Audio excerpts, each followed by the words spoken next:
అప్పుడు డబ్బులు అనేవి మనం చేతుల ద్వారా మార్పు అయ్యేది. ఇప్పుడు ఫోన్పే, గూగుల్ పే, లేకపోతే అకౌంట్ నుండి అకౌంట్ ట్రాన్స్ఫర్స్, అలాగే చెక్స్, ఏటీఎం మిషన్స్, అలాగే పిఓఐ మిషన్స్, ఇలా ఏటీఎం కోడ్ ద్వారానే అవుతున్నాయి. అంటే మనం చూడకుండా మార్పు అయినది ప్రతిదీ కూడా ఏమంటారు? డిజిటల్ అంటారు.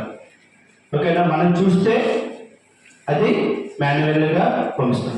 ఆల్రెడీ దీన్ని ఉద్దేశించి లాస్ట్ బడ్జెట్లో డిజిటల్ రూపీస్ కూడా ఆర్బీఐ వాళ్ళు రిలీజ్ చేశారు కొన్ని నోట్స్. అది విడతలుగా అనేది ప్రవేశిస్తారు.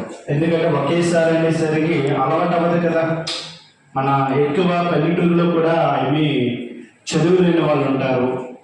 ఇదే క్వశ్చన్ అనేది మేము ట్రైనింగ్ సెంటర్లో అడిగాం ఆర్బీఐ వాళ్ళని. ఫోన్స్ వచ్చినప్పుడు ఫోన్లు అందరికీ యూజ్ చేయడం వచ్చా అని అడిగారు. అంటే తెలియదని చెప్పాను. ఇప్పుడు నేర్చుకున్నారా లేదా? అలాగే నేర్చుకుంటారు.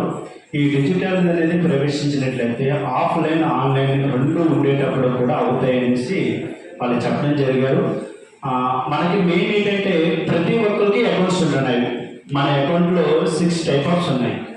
ఒకటి సేవింగ్ అకౌంట్, 2 కరెంట్ అకౌంట్,